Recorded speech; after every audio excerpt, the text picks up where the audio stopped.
Welcome to this week's edition of the Football Fan Show podcast. Thank you very much for joining me. I am Danny Harrington, and I'm joined this week by the host of the I Used to Play a Bit podcast, Liam Barry. We are talking about Frank Lampard, we're talking about Zinedine Zidane, and we're talking Liverpool as well. And Phill Neville has been appointed the manager of Inter Miami. So chatting a bit of MLS as well. If you like what you hear, please subscribe if you're watching on the YouTube channel, or subscribe on the Spotify, Apple Music, or Amazon Music accounts. Thank you so much. Let's get into it then. Our first discussion, Frank Lampard. Will he be sacked? Do you think Frank Lampard is going to get sacked? I don't. I don't think so. I don't. It seems that, you know, in the league in general, you know, there's only been one sacking this year, isn't there? Which by this point there's normally been like 3 or 4. So on that side of it, I think because of costs with COVID and that, then maybe not. Yeah, we were talking about this last week, where the clubs wanted to. It's like you're gambling at you're playing Texas Hold'em, you're gambling, you're putting your chips in, and normally you cash them in at this point, but because it's not a normal year, clubs are unwilling to cash in those chips or make those gambles and pay off. Because we've been talking about Chris Wilder potentially being sacked as Sheffield United manager, and it just feels that that's not going to happen. There are plenty of, and I was surprised that West Brom got rid of Village, but that happened. But you know, I think that's because they felt that they had a shout of staying up, so they went and got a specialist for it. I still don't think Allardyce will keep up West Brom. And you know what? At the end of it, he can retire, and he can just say to all the West Brom supporters, well, you shouldn't have bought in a Wolves fan to keep you in the Premier League. There you go. I definitely think he's the type to, as soon as he realises that he can't turn it around, he'll leave. Quit. Yeah, he'll quit. Because he doesn't want a relegation on his CV. That is true. I think he's too arrogant, and his ego is too big for him to let that happen. Get the Gregs in. The greatest England manager of all time, 100% track record. He only needed one win. That was enough for him. It's enough. That's it. Mount. Greatest manager ever. Wings. With Lampard. Sorry, back to Lampard. It's difficult. Yes, there's the money side of it, obviously with Corona and that, but also hiring a club legend is great. The morale around the fan base and everything is brilliant. But then when it comes to, and it's the same with Zidane, it's when it comes to then sacking a club legend, like there's an element of the fans are going to give him a bit more grace because of his status within the club, and if the club then treat him like they would any other manager, which, you know, why shouldn't they really? That could then cause a bit of a backlash for him and that. But I don't know. I wonder if they signed a lot of players. Was it too much change? With such a strange season as it is, are players taking longer to bed in? You know, I'm still just saying that, like, Pepe hasn't bedded in for Arsenal just because of COVID, even though he signed about 4 or 5 months before it kicked off. So that's my excuse for him. But maybe that's having an impact on some of these lads and that, and they're just not. They weren't Prem ready, maybe. And I think Chelsea would have a season with all the youngsters last year, didn't they? And the fact that's what I was going to say, because I thought Chelsea needed another season with a transfer ban.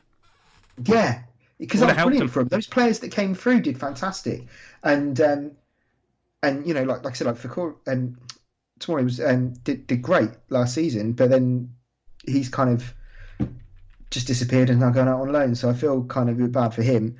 And yeah, I wonder if maybe just bringing in those other players has kind of just upset the apple cart a bit. And you could argue as well that Lampard's previous experience, although it's fairly brief, was with young British players, and that's what he knows. And maybe he doesn't know how to handle and look after these lads that are coming from Germany and the likes. And maybe doesn't relate to them in the same way and can't get those same performances out of them. Maybe. And again, but they're also young lads as well. Maybe they're homesick. Yeah. You just don't know. There's so many different things that could be impacting it. It's a weird season, so there are different factors. Let's just have a look at some of the runners and riders in the odds to be the next Chelsea manager, should Mr. Abramovich just decide to watch this stream.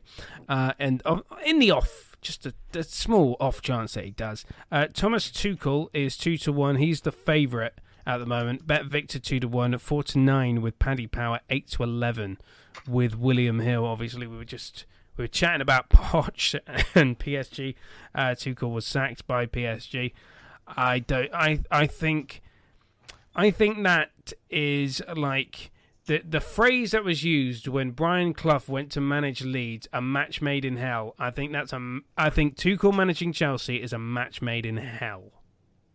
Yeah. Because you've got a manager that we were just talking about, clearly has arrogance issues and clearly doesn't relate to players or get on with players or get on with the hierarchy of the club, with a board and an owner that just, if they had a game, the conveyor belt game on The Price is Right, it's just different managers for Roman Abramovich. So you've got an owner that likes to sack managers left, right and centre. Okay, they're not as bad as Watford, but he just wouldn't last. I wonder if, and I understand why Watford kind of act the way they do with their managers, because it's, I don't know if you know about, but in Italy, when you basically can't get rid of a coach during the season, so what they do is they put them on gardening leave and bring someone else in, so they effectively have two managers on the books. What happens quite regularly is if that manager then doesn't work out, because it then would be really expensive to have three managers on the books, they're already paying another manager, so the old manager comes back in quite a lot. Yeah. So I wonder if maybe these COVID times might cause that to happen. So you could get a scenario where they get somebody else in. Maybe they do get Tuchel in, and it all just explodes. And then they go, "Do you know what, Frank? It was lovely when you were here. It was all calm. Come back. Let's." Yeah. And then they get that little lift they need and slide into fourth. Maybe, I don't know. Next up, and this is a weird one. I saw he was the favourite during the week on Sky Sports News. I have no idea why. Chelsea flop Andrei Shevchenko 4-1. Bet Victor 5-1. Paddy Power 4-1. William Hill. Isn't he currently the Ukraine manager, the national team manager? Yes, he is the national team manager of Ukraine, where he has spent 4 years in charge. And they're still just kind of the same as they always have been, really. They're still just Ukraine, so, just without Andrei. Yeah. Instead of Andrei Shevchenko up front scoring all the goals, he's now shouting at players not scoring goals. Why can't you score goals? Why can't you score goals like me? Yeah, but not when I was at Chelsea. Yeah, just copy me at AC Milan. Yeah, I think that's the thing. I think if AC Milan had brought Shevchenko in, you go, oh, okay, because he is a club legend. A legend, there. But yeah, he goes into Chelsea and everyone go, oh God, it's you again. Yeah, it's like, it's like a bad smell. Yeah. We hated you last time. Get lost. Yeah, you couldn't score last time. Can you get lost? Massimiliano, I can't even say his full name. Massimiliano Allegri. 4-1, 4-1 with Bet Victor, 15-2 Paddy Power, 7-1 William Hill. Previous team was Juve, left in May of 2019. Obviously, Pirlo currently not doing particularly well at Juventus. No. He's another one that looks like he might be given the axe incredibly soon. But let's talk about Allegri.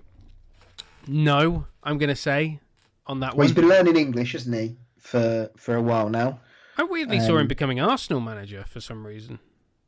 Yeah, I think, but he's sort of similar to Conte, isn't he? In the style and everything, when he took over from him at Juve and kind of just built on the great success that they were having, but still sort of same sort of Champions League win eluded them both, didn't it? But and obviously he got to the final twice, I think. Yeah. Or semis. So yeah, he's got a great pedigree in that. But I don't. Like I say, he's a little bit more defensive minded. So I don't know how well that one would sit with the Chelsea fans. But there's no doubt that he's a great manager.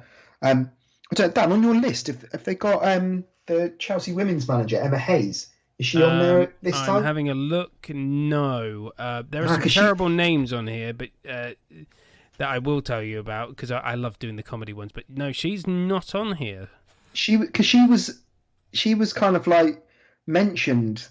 I think before Lampard got the job, and there was a bit of an uproar about that. But by all accounts, she's really highly regarded at the club and stuff. So I mean, I'd love that. That'd be great. Just really like one that would be completely out of left field.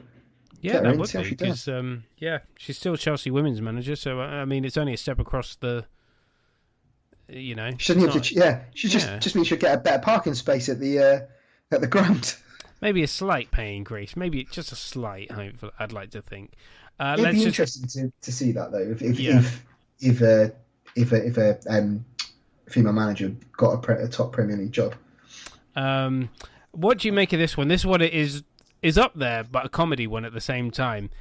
Stop your searches. Your next manager is found because he's just left a club in China. Rafa Benitez, 6-1 with BetVictor, 9-1 Paddy Power. The greatest Chelsea manager of all time. Sorry, the greatest interim Chelsea manager of all time. Facts. Fact.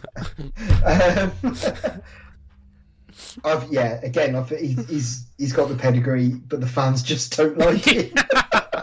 They just don't like him because of some of the things he said in his Liverpool days. So did with the Europa League or UEFA Cup as it was with them. So was it UEFA Cup when he won it? Europa League. It was the Europa League. Yeah, Europa League when he won it with them. I don't know if this is on your list as well, but I did hear something about them bringing old Uncle Avram back to be. Yeah, he's on my list. 20-1 with BetVictor, 16-1. But not bringing him back as the manager though. It's bringing him back as like a consigliere to Lampard, just someone to give him a bit of support. Why? Why would you want the guy that's been relegated with Portsmouth and West Ham? Yeah, why? To be fair to Avram Grant, the reason why he got relegated at Portsmouth was not because of anything he was doing at the pitch with the team, because he was never with them. He was at the local massage parlours in his contracts. The weirdest thing in regards to Avram Grant, I think it was like 5 years ago, he's being linked with a Northern Ireland job, and I'm like, where the fuck has that come from? But you get that in international football. Sometimes they just go, what about this person? Like Sven when he took over Ivory Coast. Yeah, that was quite funny. It's like this guy was a name once. Let's get him. Let's set 8-1 Julian Nagelsmann, current Leipzig manager. Then it's Ralf Rangnick, who's the former Leipzig manager, who is Nagelsmann's predecessor. I like Nagelsmann, but I think he should stay at Leipzig. I think he's got a lot more to achieve. He'd be like the hipster's choice, wouldn't he? Yeah. I mean, they are a bit of a hipstery club. I mean, I think he's flashy enough to be there, isn't he? Those outfits he wears. I think, yes. The loafers and all that sort of jazz and that. I think it'd be good to see him strutting up and down the line at Premiership grounds. I mean, his style would suit where they're based. So, absolutely, if he's just walking casually around, like to the nearest, sorry, not Co-op, Waitrose or something. If he's shopping at Waitrose, then he'll look trendy. He's constantly being snapped out with Jamie Lang and the rest of the cast of Made in Chelsea. Jesus Christ. Let's get back to something sensible. I'd like to see that. I think even I might begrudgingly tune in for that. And final two really. Brendan Rodgers 10-1.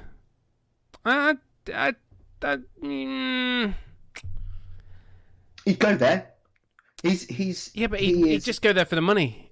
And I know he's an ex-Chelsea guy, but he's an ambitious guy, and perhaps overly for him ambitious. To take over at Chelsea, it means he'd have the resources that he would need. I think the thing with Leicester is they are. Don't get me wrong, they're having a fantastic season, and they're definitely going to be every few well, if they carry on how they're going, it'll be that every few seasons they'll have a little bit of a push and stuff, but then they'll always be kind of finishing sort of fifth to eighth. I think would be their kind of style. I think if I was Rodgers with Leicester, I would stay until Vardy retires or leaves. That's when I would go, because that's their real problem. Because as soon as Vardy goes, I mean, they need somebody to replace him, and that's going to be a tough. They've got him, Ian Nacho. Oh yeah, Iheanacho. Yeah, but he's not as good as Vardy. No, he's not. He's nowhere near as good. I thought when he was at City, I thought, he's a bit of a player, but he's just that was just because he was surrounded by so many excellent players that just put chances on the plate for him. But, that is going to be a massissive loss for them. No doubt about it. But I don't see Rodgers leaving Leicester because they've got big. They've just built a new training ground. That they're being as ambitious as a club of their stature can be, and they but that's the thing. As a club of their stature, but they're limited. They're not a Chelsea. They're not a Liverpool. They're not a Man United. They're not going to go. He's not going to. They're not going to get to those heights. They're not going to be perennial Champions League participants in that. And with Chelsea, and they've been a bit kind of in and out of it over the last few years, and that because the league in itself has been more competitive. But I think he would go back there. I think he would go to Chelsea if it was offered to him. Let's have a look at the more ridiculous ones, just to waste more time and to give ourselves a cheap laugh. Steven Gerrard 16-1 with BetVictor. Who's betting on that? I like the idea of him having Steven Gerrard. I think he's meeting with Roman. He's going to talk to him about. He's going to be up for it. He's like, yeah, let's do it. And the last minute he'll go, no, I'm staying with Rangers, and just do exactly what he did when Mourinho tried to sign him. Yeah. Patrick Vieira 20-1. That wouldn't be a good shout. No. I mean, what about this one? He did all right at Nice, but is he not? Is he left there? Is he still there? Yeah, no, he got sacked. He got sacked in December. You just got sacked from Nice. Chelsea is not the next step. The next. Oh, they've got to make this happen. 20-1 with BetVictor, Paddy Power, and William Hill. The specialist in failure himself, Arsene Wenger. That would hurt me if you went there. That would be fucking hilarious. I would laugh at that. I would just find that so funny. I don't think he's going to take another management job. No. Zidane, maybe an international job, but not a club one. I see him retiring before anything. Maurizio Sarri, he's not coming back. 25-1. Zidane's 25-1. Bielsa's 33-1. Probably not going to happen. Eddie Howe's 33-1. Oh. Dean Smith 33-1. John Terry, what the fuck? Is John 40-1. John Terry. And John Terry would take that. I don't think he wouldn't even think about it. He wouldn't think about, Lamps is my mate and that I'll be taking his job and that. He would not care. Oh no, he wouldn't care about Wayne Bridges. I was just about to say, won't he sleep with his players' wives or something? Exactly. Just be like, oh yes, sorry, Werner. Sorry, I slept with your girlfriend, but you're not in the team today. How fit she is? What do you expect? Yeah, don't dangle that in front of me. Or maybe he'll do the classic Alan Pardew line when he took Steve Wigley's dinner one night. It was when you're the king, you do what you want. The world would have to end for this to happen. David Moyes at 50-1. Having a lovely little time at West Ham. I think he's made for that kind of club. Gareth Southgate is also 50-1. He would be terrible. Oh yeah, I know. He's not cut out for the club game. Robbie Di Matteo, the only Chelsea manager to win the Champions League. 50-1. Oh, ball bag eyes himself. Yes. Luis Felipe Scolari, who only ever had success with the Brazilian national team and is a crap club manager. Dan, if they just listed odds for people who've managed Chelsea before. Exactly. They've got Steve Clarke at 60. Oh, hang on. They've got fucking Paolo Di Canio at 66-1. Oh, excellent. Yes, excellent that's the one choice. I want. Well, my player, they play badly. Oh god, the amount of press conferences. The amount of press conferences I've sat through with Di Canio. He's freaking hilarious. It's Aston Villa 1, Newcastle United 0. Ollie Watkins with the goal on the 13th minute of the game. Right, let's get to. Quickly, I just want to answer this question from Mr. Topic again. Do you think Jovic will be back to his old form now that he's left Real and gone on loan to Eintracht Frankfurt. That's where they bought him from as well initially, wasn't it? Yeah, they bought him from Eintracht. I hope so for him because he's a really, really good player, and I always scored find 3 goals in 3 games already. Yeah, well, brilliant. Yeah, and he scored 2 in 21 for Real. 2 in 21 for Real, and he scored 3 in 3 already. Yes is the answer to that. Yes. Next. I mean, just the stats. Fucked. Yeah. He clearly suits that club and that league. I think some players are just suited for specific places. Like Jamie Vardy, to be fair to him, he had offers to go elsewhere. He didn't. He stayed at Leicester because he was comfortable there. He's the main man. If you go, and sometimes if you leave a smaller club and go to a bigger club where you were once the main man and you're now just another good player, that can really impact a player because the game's not geared to playing it into you and playing to your strengths. You have to fit in with the wider plan. So, and I think that happens a lot with strikers.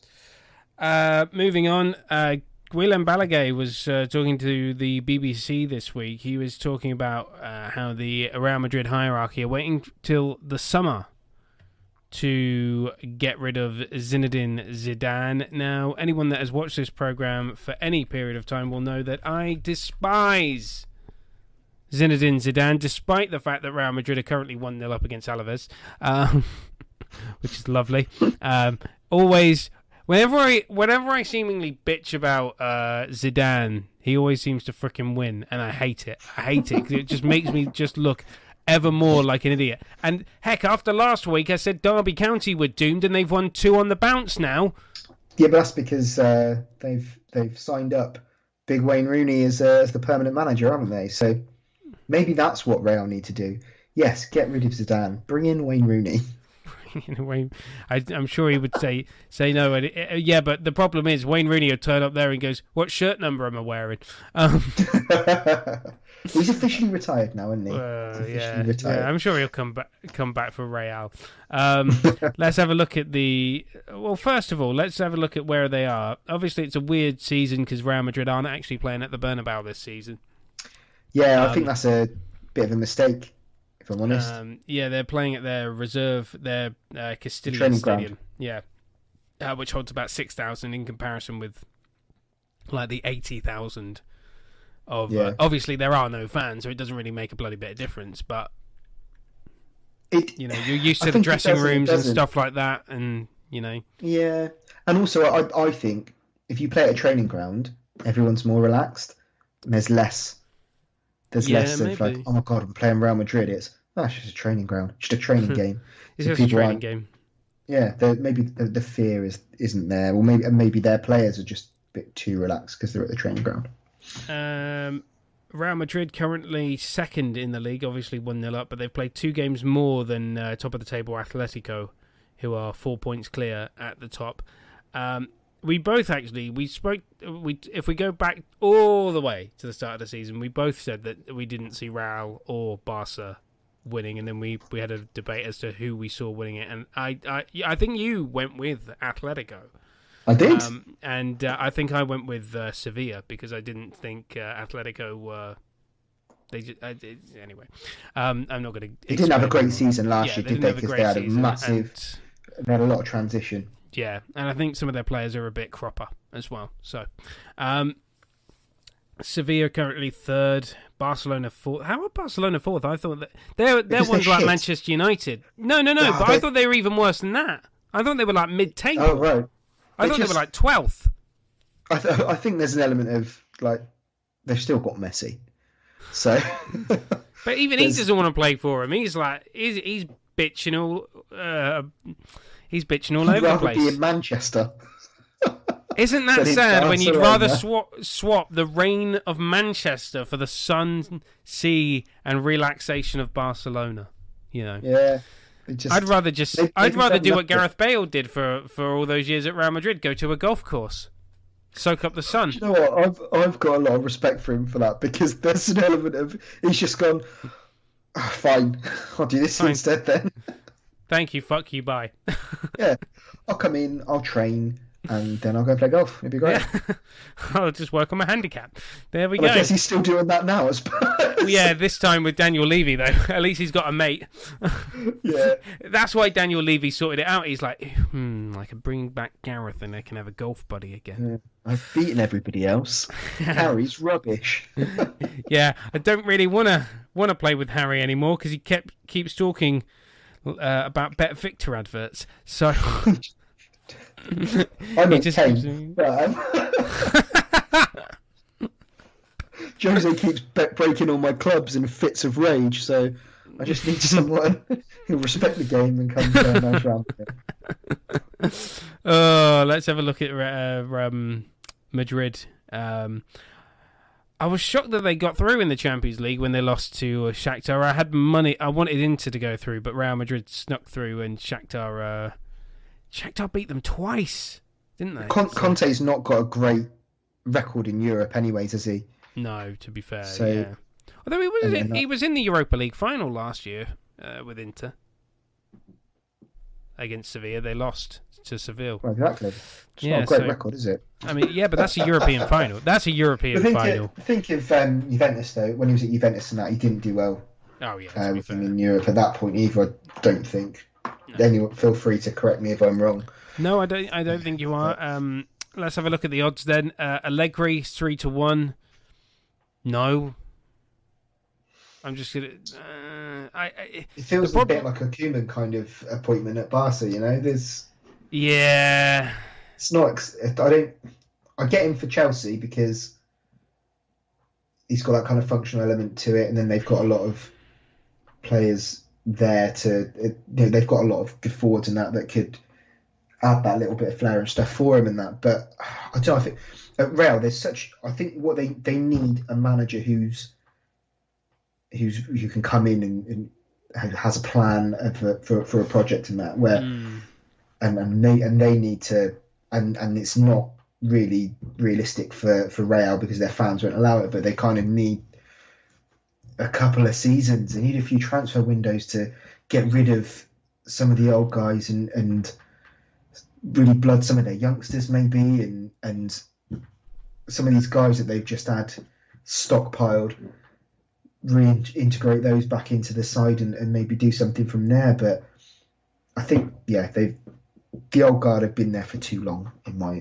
eyes. So they need someone who can do all of that, which you've clearly been pointing out a lot. But Zidane's just not doing because he's kind of loyal to those players that he's had such great success with in the past. Yep. And I don't think Allegri's the guy for that. No, I don't think so ever either. And second favourite, by the way, if you haven't learnt your lesson with Zinedine Zidane, then then appoint this guy by all means. Raúl, 4-1. Raúl, the Real Madrid striking legend. I'm sorry, but if Zidane's shit, then Raúl isn't going to be any better. Based on what? It's just another ex-player. Come on. They're all ex-players. Yeah, but he's never managed before. Okay, I'm going to sound like I'm criticising Wayne Rooney again here, where I said, he's never managed before, he'll freaking fail and they'll get relegated. No, just the top players need to go manage in the lower leagues and pick up some experience. That's where they need to start. Paolo Di Canio did it right when he came to Swindon in League 2, built up his reputation. Okay, and look how his career has soared and now. His career went down the toilet as soon as he left, and he went to Sunderland. If he had stayed with us, he'd have got us in the Championship, and he'd have had a stellar career. A hero forever. He'd have been a hero forever, even though he bankrupted us. I just think that ex-players... Great players, the phrase was always, great players do not make great managers. And every time I think of a great manager, Ferguson was not a good player. Alex Ferguson did not have a great playing career. Arsene Wenger, I don't even think, had a playing career. Jose Mourinho... Did he have a... Did he play in Strasbourg? There you go. He played for Strasbourg, and he played in the UEFA Cup for him. There you go. I've been educated. He was a pro. Klopp played largely in the second division in Germany. before taking over the club he played for and getting them into the Bundesliga. Jose Mourinho never had a playing career. He was a translator, and then he was an assistant coach at Barcelona for Bobby Robson. And I just think, great players don't make great managers. And if I think of the people that have been the best... people remember when Eddie Howe was being linked with the Arsenal manager's job? The closest I think he ever got to the England, playing for England, was like the England under-19s or the under-21s when he was playing in League One. Not a great player, but an exceptional manager. Great players do not make great managers. And Raul, in going along that logic, would not be a good appointment, because what would he do other than keep things the same? No, because I think that's one thing that would be different though. So I don't think he would necessarily keep it the same, because he's got no loyalty to those players. He's not done anything with them before. He's not, because I think Zidane was still around the club, like training and things, before he took over, and because he was managing the Castilla, wasn't he? Yeah, he was. Which is and guess who the current manager of Castilla is? Raul. So well, there we go then. There you go. So if that's a plan that they have, is like, right, let's get them doing this first, and then maybe, because they know the club and they can move in and bring some of those players with them. And let's be blunt about it, they've looked at the success that Barcelona had when they did that with Pep, and I suppose Tito Vilanova to a certain extent as well, and they've gone, well, we want to do that because it's cheaper for us to be able to do that, and for a start. And if you've got a manager that has been working with young players and they're doing well, and he can bring those through, that saves us a load of money. And we have our homegrown players that we want. That's not Real Madrid style. Real Madrid style is buy whoever the fuck we want because we're Real Madrid. Yeah, but they can't at the moment. They haven't been able to do that for a little bit, for a couple of seasons, really. That's why you've still got Benzema, Modric, and Ramos, I suppose, to a certain extent. I know he's Captain Fantastic now, although he is a loose cannon. And Marcelo's still knocking about. They've still got a lot of those players that Zidane had the first time round. And I don't know, he wasn't gone that long, but they've all aged up, and they should have moved on, but they haven't. They're still there. So maybe there's there's a reason for that, because they're on astronomical wages, they've got no sell-on value. And once you're at Real Madrid, you're not going to want to leave, because it's the peak. It's only downhill from there, as like players like Mesut Ozil have found out that it's only downhill from Real Madrid. But like they should never ever have got rid of Ronaldo. I have still no idea why they got rid of him and let him go to Juventus. I've got no idea. Was it Ronaldo that wanted to leave, or was it Real Madrid wanting to? I thought it was Real Madrid pushing him out the door, kind of, and I'm still perplexed why they I think it's a bit of both. I think he got to the point where he'd done everything he possibly could with them, and it was probably boring. They're probably thinking, right, we need to go in a new direction now, but then they never really replaced him properly, or they didn't really change to adapt to the fact that he wasn't there anymore. But also, he was like, what, 32 at the time when he left? Yeah. And to be given 110 million euros for a 32-year-old, how can you really turn that down? Because once players get to that sort of age, even if it's Ronaldo, you don't know how long they're going to last, because the next injury could be it. And then, so to be off that amount of money, I think to be fair, I think it was sensible. I just don't think that what they did afterwards, really, they didn't do anything. They kept everything the same, and then went, oh shit, we haven't got Ronaldo anymore. But then on the Juventus side, it was right. That's us saying we've arrived. Good dogs now because we've got Ronaldo, yeah. And then from Ronaldo's perspective, I suppose as well, there's an element of he is older. His game has changed. He's not beating people down the wings and stuff and sprinting past and that. He's very much an 18-yard box player now, and he's fantastic at it, and he scores loads of goals. But actually, is that going to really? Would you see more of a decline in him if he'd stayed in La Liga, whereas actually going to Serie A, where it is slower, yes, it's technical, and I'm not saying it's a bad league, but it's definitely a slower league, and older players can extend their careers going there. Look at Ashley Young; he's having a lovely old time there, and he's 33 now.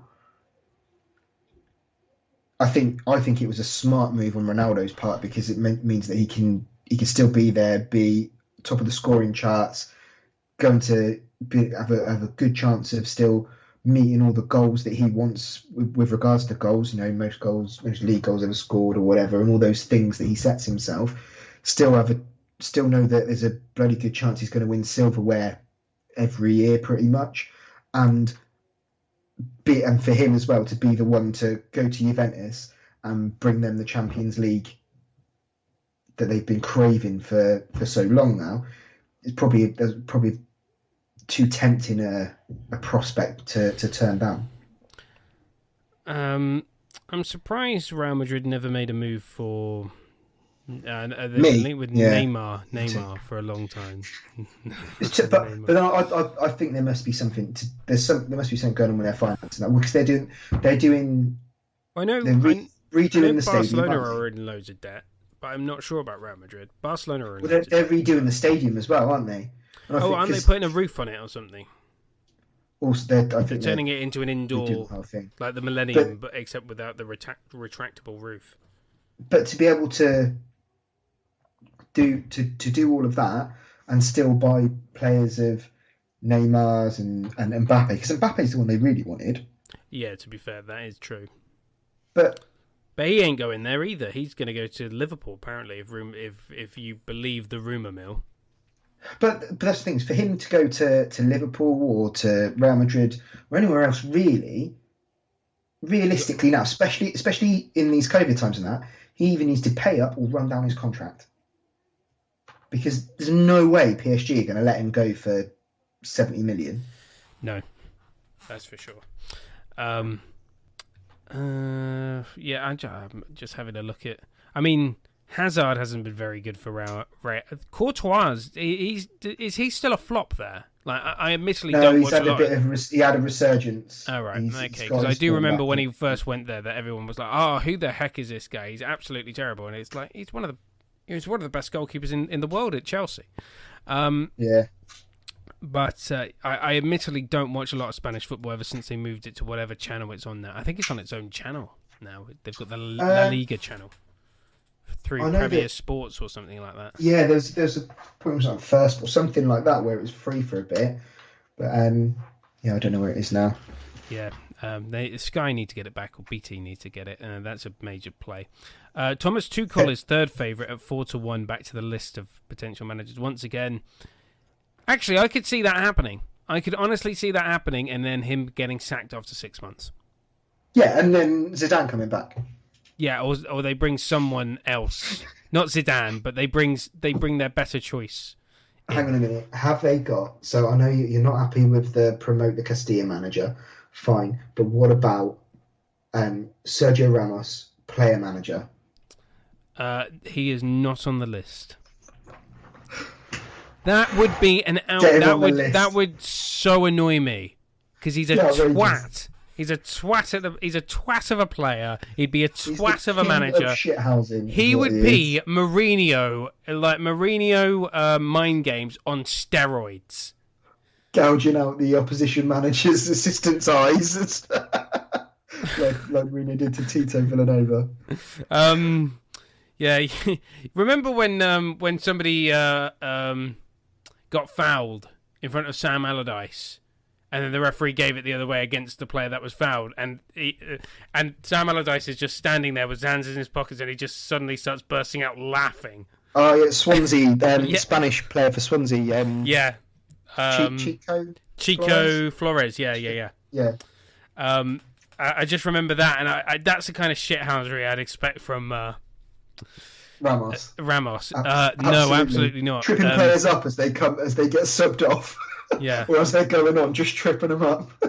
Who was the player that that had a bust up with Di Canio at Swindon? Was it Leon Clark? Yeah, Leon Clark, and he kicked him up the arse as he walked off the pitch, and then suddenly hell fucking broke loose because he kicked him up the arse.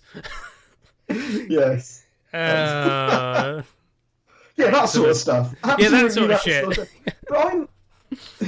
But surely everybody would want to see that. Come on. I kind of do, but I kind of... Dan, think of the content it would give you for this show. It would, but I've... That's when you've got to think about your managerial appointments. Don't be sensible.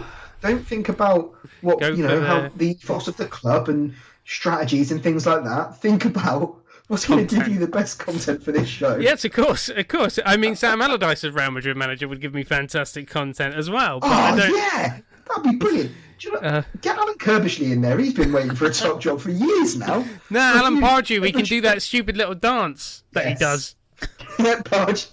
Oh yeah, Pardew over there would be his ego would his head would explode. I mean, where was he managing last? Den Haag in the Netherlands? I know Den Haag. Yeah. Took Chris Powell out there for him. Yeah. Who else has just gone? Mick McCarthy's back at Cardiff now, but he was sacked by Apoel Nicosia. He was topping up his tan out in Cyprus. He would have been a...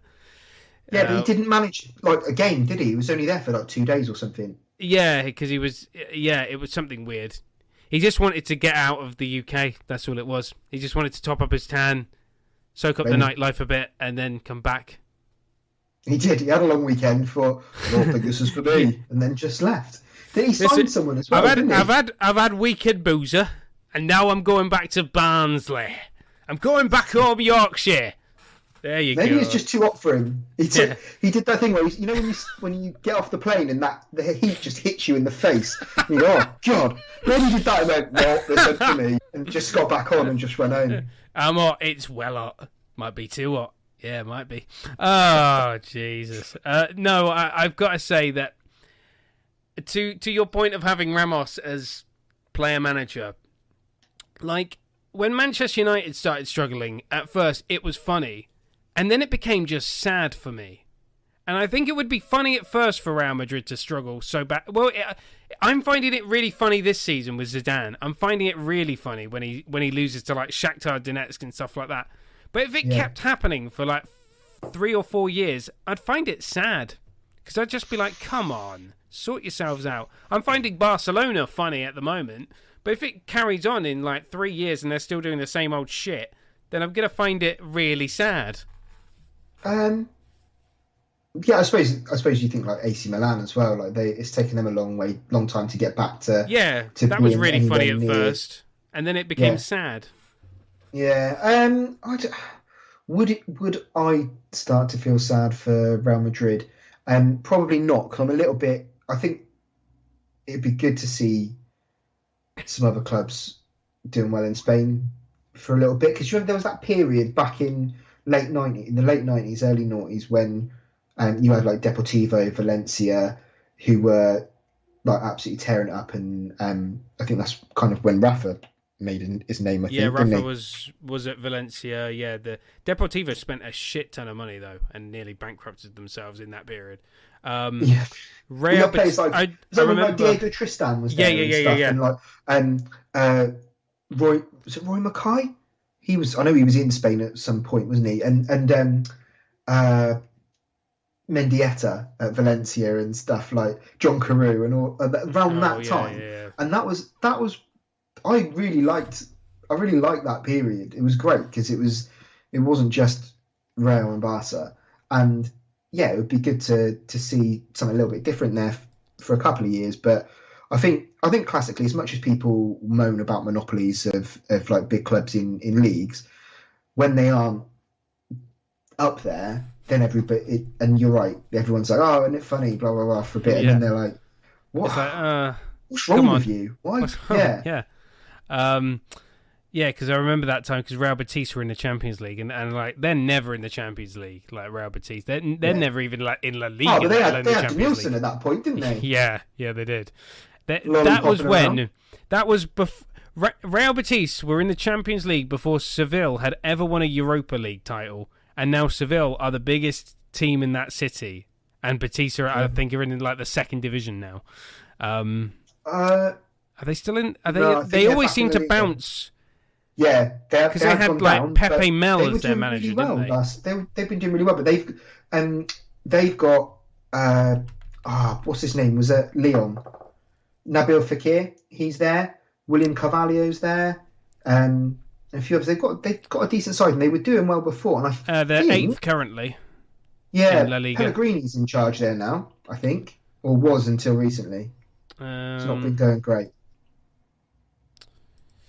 Yeah, I'm not sure who the.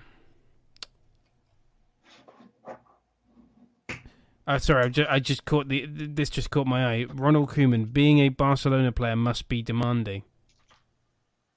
I mean, yeah, being Barcelona manager must be demanding. Being a shit one must be even more demanding. Yeah, Manuel Pellegrini is best manager at the moment. There we go. I think, I understood. I kind of got why they went for Koeman, but he's not been amazing, really. Can you let me know why they appointed Koeman? Because I still don't get it. The penny hasn't dropped with me. I still don't get it. I think so. When he was at Benfica, I think they did well for a bit, didn't they? And then where did he go after Benfica? Was it Everton after Benfica? No, Southampton. So okay, yeah.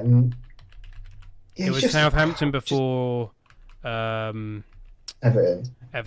And he was with the Dutch national team, I think, for a bit. Yeah, well, so I think after Benfica, club career-wise, it hadn't been amazing, but then Benfica, PSV, Valencia, AZ Alkmaar for a little bit, Feyenoord, and then it was Southampton 2 years, then it was 1 year at Everton, the Dutch national team for 2 years, and now Barcelona. He did all right at Southampton, didn't he? Which is why he got the Everton job. And then he fell on his face. Yeah, and I think it's probably more to do with the fact that, yes, he's a club legend, and also the fact that, and it's probably more luck than anything, just with the players that have started to come through for him. But like the Netherlands haven't been going to like last few tournaments and stuff. Like they just hadn't had the players coming through, and he's now got them back into tournaments and stuff. And obviously they won the first Nations League title and that. So maybe there's a little bit of that. His stock is up a little bit. He's a club legend. Let's get him in. And because he's a bit more of a defensive manager, maybe it's right. We've still got Messi who can still do the magic up top for us, and if he can shore us up a bit, then and buy us a little bit of time to rebuild this squad. Because, like I said about Real, Barca have been pretty much the same, and their dealings in the transfer market for a few years have been pretty poor. The players that they've brought in just not working out. Really, even like Griezmann's not really. I know he's doing a bit better this year, but last year it just wasn't working for him at all. Barcelona's recent transfers have been perplexing because they've allowed the young guys to leave and then sold people in their 30s for big. They've signed people in their like late 20s, early 30s for big. Yeah, money. Like they signed Arturo Vidal, didn't they? And Kevin Prince Boateng they had there for half a season, and they signed Martin Braithwaite. And that was outside the January transfer window last year. It was like an emergency transfer because they had a striking crisis, which is ridiculous. Surely they had somebody in the C team who could do a better job than him. He's not a good player. But yeah, I think both clubs have just milked everything they possibly could out of their sort of, I suppose, golden generations to for want of a better term.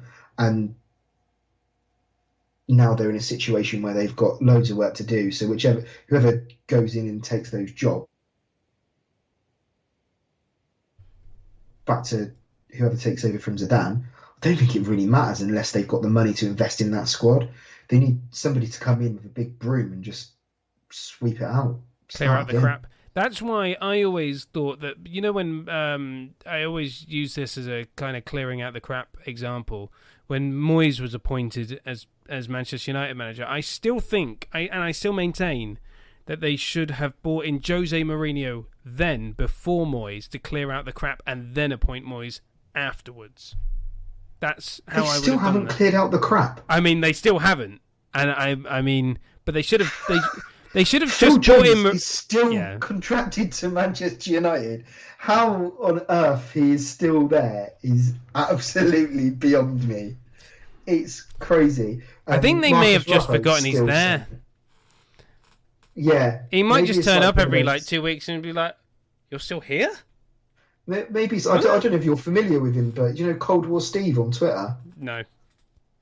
He does all these pictures of Steve McFadden in and stuff, and it's all those kind of collage things with photoshops with Boris and all political statements and stuff. But he hides this little picture of Cilla Black in every single one, and as time's gone on, they're harder and harder to find. And maybe Phil Jones is that. Maybe Phil Jones is just behind a post, a pillar in the changing rooms, and nobody's noticed he's there. And that's in just a desperate attempt to remain a Manchester United player, because he should not, absolutely should not be there. But yeah, they definitely need to, both clubs need to. Well, Barcelona have major financial problems ahead of them if they don't get rid of, if they don't reduce their wage bill and bring in some money for players. They need to get rid of Messi because. Well, because he's on what? They should have let him go. He's on is it something it's over $1 million a week or something, isn't it? Yeah, I'm trying to find it's something like it's something ridiculous. Now I've got the figure of 26 million, but is that per week? Is that no, not per week? is that per month? Sorry, per month, per year. Trying to find out, but it's not telling me. His basically yearly wage is 54.2 million. Yeah, so he's on over $1 million a week. He is weekly paid £988,000. And then he's got appearance bonuses, goal bonuses, image rights. Image rights are 9.1 million. Signing on bonuses and loyalty fee 13 million.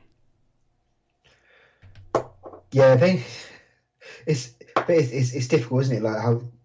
How do you get rid of arguably the best player in the world? And they've missed the boat on being able to sell him, because nobody's gonna give him 100 million for him. Well, he's out of contract to the end of the season. Exactly. That's the thing. Nobody was going to give him 100 million for him now, anyways, and he's out of contract. So on one side, you can go, you lose a Messi, but actually, from what you pointed out there, Dan, that's insane money. Yeah, I wouldn't even. I'm going to be controversial here and say I wouldn't even sign Messi. He sounds like a troublemaker. Sounds like if he doesn't get it his way, then he'll get you sacked. So why would you, as a manager, want? I mean, he has a lot of power at Barcelona. I'm saying if he joins another club, he wouldn't. Is that surprising to you, though? No, but when we consider that Ronaldo was always seen as a prima donna, when I think Ronaldo is the complete opposite. I think Messi is a secret bastard. Yeah, that's now being discovered more that he's just an overt bastard. Because there's that, I don't know if I mentioned it before when I was on, but there was a thing there's that story about Messi when Pep was at Barca. It was like half time, and then Messi wanted a Pepsi or a Coke to drink at half time. And Pep's like, no, don't be ridiculous. You can't drink that. Because you get stitches, whatever, but you're not drinking that at half time. And he just walked out, got one, came back in, sat in front of the whole team, just cracked open his can and just necked it. Well, I don't know how true that is, but that's the Messi being. They do pay. Pepsi do pay him a lot of money. Yeah, he's like, look, guys, I've got to drink at least one of these a day, and I don't care if it's half time. I've got to make that money. I've got to check here. It's 2-0 to Aston Villa, by the way, against Newcastle United. Traore with the 42nd minute goal. It's currently half time in that one. He's another one up for the chop, isn't he, soon? Steve Bruce. Yeah, maybe he should get the Real Madrid job. Yes. If we're not having Ramos, I want Steve Bruce. Yeah, that's what I want. See, hey, no, I've got a better shout for you. Phil Brown. Phil Brown. Get him out on the pitch and give him a chat, a good old talking to. Get him sat around the centre circle and, yes, bring in Jimmy Bullard as his assistant. Scolded by Phil Brown in the centre circle at half time. Sergio Ramos is like, who the fuck is this guy? Bring in Jimmy Bullard as his assistant manager, then you go. And then... Yeah. Oh, jeez. We're going to take a look at some of the transfer rumour roundups. I just want to spend about 5 minutes on this one. Phill Neville is gone to Inter Miami. Okay. I mean, yeah, it's kind of like, I don't know where to go with this one. It's like, okay, yeah, he's gone to help so he's been given a job by his mate that he didn't need because he was already in charge of the England women's team. So it's not like he was leaving in the summer. Yeah, but he still had a bit of time to go. But it's the MLS. He took a very good England women's team that were on the up, and they had a great tournament that they were expecting to do well in, and they got to the semis in. But he then ruined it because he basically, going into that tournament, I think he was just operating on momentum from the previous managers and everything, and things had just built up that way. And then after that, he took Lucy Bronze, who was who came second in the Ballon d'Or that season, who was the best left back in the world, and started playing as centre midfield. I mean, yes, Guardiola does stuff like that, but he does it at club level for one, where he's got those players week in, day in, day out. And if he wants to retrain someone in another position, he can absolutely do that. But the amount of time, and maybe the women's national team they have the luxury of having those players a little bit more, but not to the point where you're going to completely retrain a player in a position. And I think he just took something good and spoiled it. Yeah, because I remember they were in it was Canada. And they were in the World Cup semi-final. I think they reached the European Championship semi-finals. So the World Cup semi-final was before he took over. And then the Euro semi-final, I think, was under him, but that's the furthest he got in a tournament. And that was about it. And then it never kind of recaptured the same. Because I remember there was a lot of hype around the England women's team. And there has never been that much hype around the England women's team. I think definitely from the FA's perspective, using him as a bit of a draw to maybe gain some interest from people who weren't paying attention to the women's game before. I think that definitely got people looking, and there's no doubt that the women's game has progressed massively in the last sort of 10 years or so. Like, it's really, really come on. But pedigree as a manager, and that, like, I know there was some good stuff said about him as a coach. I think when he was at Valencia, because he was a coach at Valencia for a bit, wasn't he? Yeah, because he wasn't appointed by his brother. That I need to point out. He was appointed by the previous manager, and then just so happened his brother became manager and absolutely sucked. But then they are friends with Peter Lim, who owns. Yeah, and I'm glad you mentioned that, because David Beckham said this, and I quote, "We don't just hire our friends." Don't we? Don't we? At the end of the day, he wants to make a career in coaching, and it's an opportunity for him out there. And you want to have a look at coaches, people who've gone and coached in MLS and then come back to England and had successful, and come to England and had successful careers. I don't think there is any. Is there? I mean, how did Bob Bradley get on, or Brad Bobby as they call him on Soccer AM and that? Like, he lasted like what? But he was American. Americans don't understand the game. Come on, Dan. Come on, he was an American. No, he was American. He still is an American. Oh yeah, he is still American, but they don't understand the game. They thought he was going to go for a touchline pass at the 6-yard line. Yeah, sort of Ted Lasso, isn't it? I think. Yeah, so there's no real kind of like and there's nothing to say that MLS is some sort of like breeding ground for managers that are going to come and do well in the Premiership. So, maybe he's just going out there. He's going out there for lifestyle, get some experience, and maybe he does do well. I don't think he will. No, I think he'll be back commentating on games, sounding like he's whispering in a broom cupboard, hiding from his dad. A heavy night out. That was terrible. When you've got great managers in the MLS like Adrian Heath, yeah, exactly, who used to manage Burnley in 1996, 97, and has been the caretaker manager of Coventry City twice.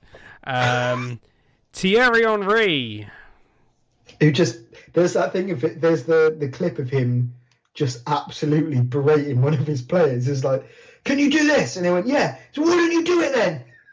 Can you pass to him? Yes. Why don't you do it? Just that's Henry's style of management. That's just berating players for not being as good as he was. That's Jaap Stam is a manager out in the MLS since he got sacked by Reading. Is he? Yeah, he's out there. He is managing Cincinnati. I'd have hoped you had been at Stanford. Hang on a minute. Gabriel Heinze is managing Atlanta. All right. Well, okay. I suppose he can get back to Argentina pretty quickly. Yeah. To be fair, he's never managed outside in South America. I think there's quite a few Argentines in MLS, though, isn't there? Yeah, there are quite a few Argentinian managers and a few Argentine players. Higuain's brothers was playing there. I know that.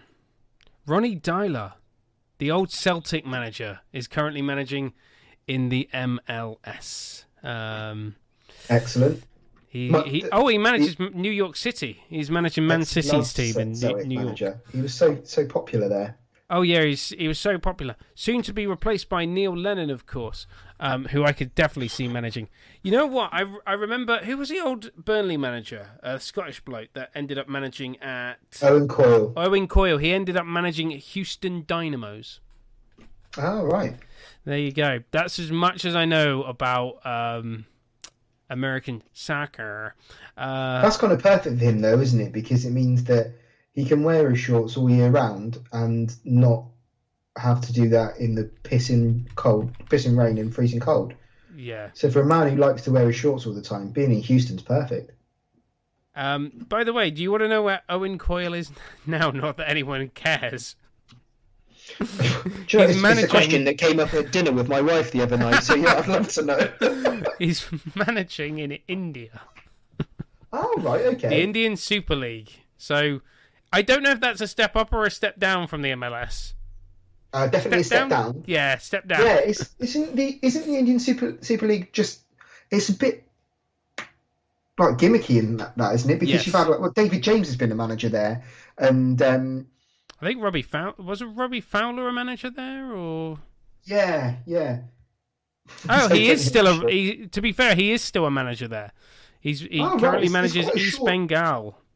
I think is it a short season that they do? Yeah, I think it only takes place in the summer months. It can't go up against the IPL cricket because otherwise they'd get no fans in. Oh, absolutely. So, but anyway, that's that. So, do you think Phill Neville's going to be winning the MLS title? No, I don't think Phill Neville will ever win any titles other than being the shitter Neville brother.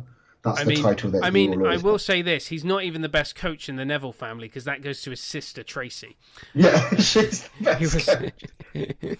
He was the England netball coach. I do like the idea of the conversation because he quite often says like, "Oh yeah, when I took over as England women manager, I consulted my sister Tracy," and I hope that the conversation was, "Well, Tracy, what do you think about me taking this role as the manager of the England women's football team?" But I don't care, Phil, because I'm a netball manager. That's my game. I don't know or care about what you're doing. She just walks in with a Commonwealth gold medal from coaching the England team and beating Australia and going, "Well, I've got a gold medal." She just brings it up around the table every Christmas, like, "Oh." She stuffs it in a Christmas crack and goes, "Phil or Gary, Just pull this. Oh, it's my gold medal from the Commonwealth Games. Oh yeah, you know that time I coached the England netball team and we beat Australia in their own turf. Yeah. Have you got any managerial medals, Gary? No. What about you, Phil? No. Oh wow. I imagine with Gary, there's an element of like they don't even bother taking the piss out of him about it because he himself goes, yeah, I was shit. Yeah, I watched. I think it was. Can't remember which game it was, but he just goes, "Yeah, I'm never coming back to management, so don't worry." I think fair play on that side. He's not going to waste anyone's time. He's not deluded. No, but at least Karen never tried. He just went, you know what? It's not for me immediately, and just went, you know what? I like sitting down in the studio with Sky Sports, and spitting on Manchester United fans as they insult me as I drive past. Everyone seems to have forgot about that.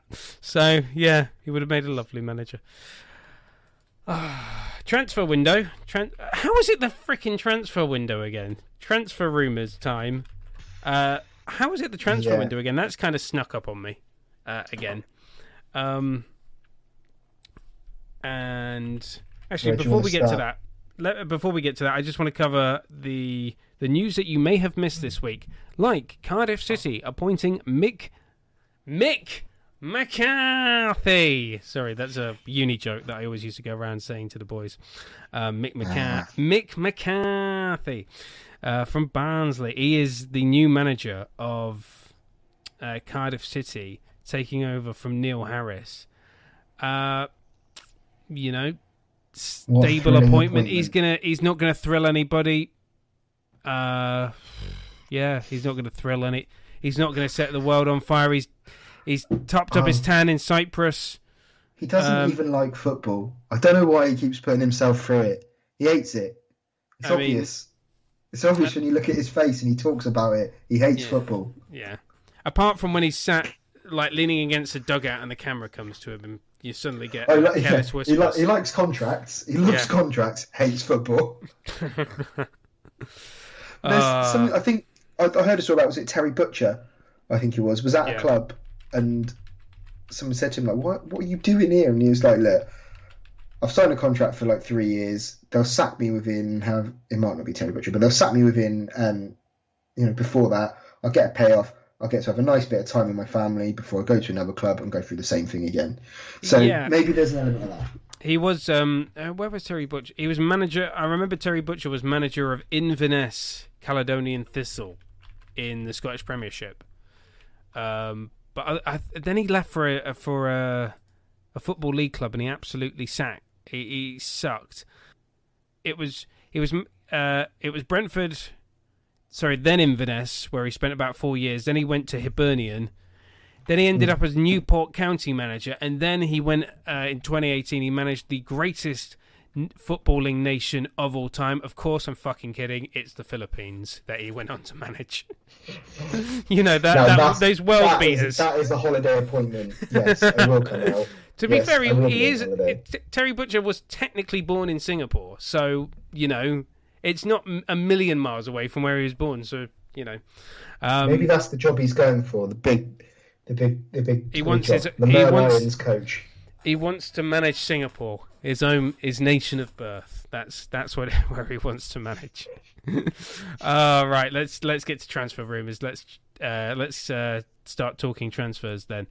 And last week we were talking about. Actually, I want to get your opinion on this because Mesut Ozil has now left Arsenal, but we were kind of chatting about maybe they might just they could use him. Is he useful? He has now left. It's pure spec. Well, do you think that they should have kept him, or are you happy that they paid out his contract? No. I think too much had happened by that point for him to be able to kind of be reintegrated into the squad. And maybe he could have come in and would have shown the form and that he had previously. But I know there's a lot said about it's to do with his comments about the Chinese Muslims and that probably does play into it. There's and the way he's kind of acted on social media around all of this hasn't been great, really. But I think And yes, there was before lockdown. He was in every squad. He was starting all the time for Arteta. But yeah, he was. But he wasn't the Ozil pre-signing that bumper contract. He wasn't playing to that same level that he was at that point when it was him and Sanchez and Cazorla and that. He wasn't anywhere near that level. He'd been better, but he wasn't the Ozil that we needed and the Ozil that kind of warranted the money that we were paying for him. I said that on Twitter to someone the other week and kind of got shot down and told that you don't know anything about football, you've never watched Arsenal if you don't think that Mesut Ozil is the best thing ever. And do you know what? I would never for a second say that he's shit, he's not a good player. He was absolutely an excellent player, but he's just not. He's not where he was, and he's not what we need right now. I think that's fair. I think my criticism of him was he only ever turned up in the big games. He would never play against small timers. He couldn't be bothered. He just was like, why am I here? It just felt like it was like, he was just kind of like, why am I here? This is a waste of my time. I just want to play Manchester United and Chelsea and Liverpool every week. I don't care about Sheffield United or West Ham, for example. It's a bit of an interesting one. He's a bit like Berbatov in a way. That thing's like just capable of so much, but then just can't be asked half the time. Yeah, that's maybe like the move to Turkey will be great for him because actually it'll all be about him, and I think maybe that's part of like why he didn't get on with Emery and Arteta is that Wenger made special concessions for him, and he's come out. He said that. He said, when you have a player like Mesut, then you have to make allowances for that, and you have to get someone else to do a bit more of the running for him and that, and the defensive side of the game, and let him do what he does. Whereas Emery and Arteta are absolutely not going to let you do that. So, I think that's where he's fallen foul on the footballing side of things. I think there's definitely stuff with the club around some of the tweets and stuff around. Like I said, around China and that, and the club were pretty shit there. And there's been quite a few things over the last sort of last couple of years where the club haven't really painted themselves in a great light. Gunnosaurus, as you mentioned before, being one of them, one of those things, and laying off 55 staff and that when really actually they could have saved loads more money in other areas. So I think there's definitely parts of stuff with the club, but it just wasn't what we needed, weren't at the right level. So yeah, I think it's good for Arsenal that he's gone. It's a shame that we couldn't keep him at playing at the level that we needed him to be at, but he's gone. That's a hell of a lot of money that we can recoup now, which is good. And maybe we can offer that to somebody else that we get out of Chelsea's dustbin. 7.2 million was the payment to Özil to cancel his contract on his way to Fenerbahce. The joke on the show that we always do is that I'm surprised Istanbul Başakşehir didn't hijack it because they're the government-owned club. They're owned by Erdogan, so he fixes it for them to be able to sign whoever they want. And he is good mates with Erdogan, isn't he? But I think Fener's always been his. That's the only team he said he would go to. So no, he's not going to be wearing the orange of Istanbul Başakşehir anytime soon. Can't wait for them to go bankrupt in like 10 years when the government goes, why are we wasting money on this football team? Quickly, Liverpool lost 1-0 to Burnley. Now, I didn't watch the game, admittedly. Apparently, it was all Liverpool, and then suddenly it wasn't all Liverpool. That is my assessment from a Liverpool fan that sent me a message to just say, well, Burnley didn't deserve that at all. But I don't know whether that's sour grapes or whether that was the actual truth. I don't know because I didn't watch the match. But someone, and then that was it, Mr. Topic back again, and he said earlier, honestly, if Liverpool keep going the way they are, Klopp could get sacked. I mean, they've lost one game at home in however many months. I mean, I think Liverpool are doing pretty well considering Van Dijk is out of the team. Yeah, but they haven't scored in they have a lack of goals. They haven't won for a bit. They need to prioritise the Premier League. Injuries. They need to prioritise the Premier League over every other tournament. So tomorrow, play the freaking kids against United. Play the kids against United. Get knocked out of the FA Cup. Focus on the league. Focus on the, when the Champions League comes knocking. Focus on the league. Don't play. I said that at the start of the season. If Liverpool focus solely on the Premier League, they'll win it hands down. And I still think that to be the case. Arguably, Liverpool United is the biggest game in the English football calendar, regardless of whether it is in the league or whether it's in the cup. The rivalry is so big that you can't just put out the reserves. You can't chuck the kids in for that game and go, nah, sorry. And do you know what? Klopp might absolutely prove me wrong and do that tomorrow. But I'd love it. I'd laugh if he did. But especially after how bad the last game was. Oh yeah, that was terrible. Yeah, and it wasn't that long ago, was it? It was only the other weekend. 2 weeks. Yeah, and it was awful. And if they go out and lose, I don't think it's going to happen. He'll put out his strongest team he possibly can tomorrow, I think. And if he doesn't, I think that'd be silly of him. But the next game after that is away at Tottenham on Thursday. So that's a big game. I could see them losing that. Yeah, well, yeah, 1-0. None of their strikers are firing at the moment. It's either going to finish 0-0, 1-0. Do they need to? I don't want to say they need to sign somebody, but I'll ask the question because it's a stupid question to ask. And I am a wind-up merchant. Do they need to sign a striker? Do they need to bring in somebody? I do wonder if there's. Well, think about early season. Diogo Jota was absolutely on fire, and what that meant was it had freshened up that forward line. Firmino wasn't as a crucial part of it, or you could rest Salah or Mane or one of those three, and you knew that you had a player that was gonna do his bit. And it basically just meant instead of just having a set three, you had a four, and you just were able to rotate, which was great for them. Whereas now they haven't got that. So those guys know they don't really have to do any. And I know they've been amazing for the last couple of seasons, but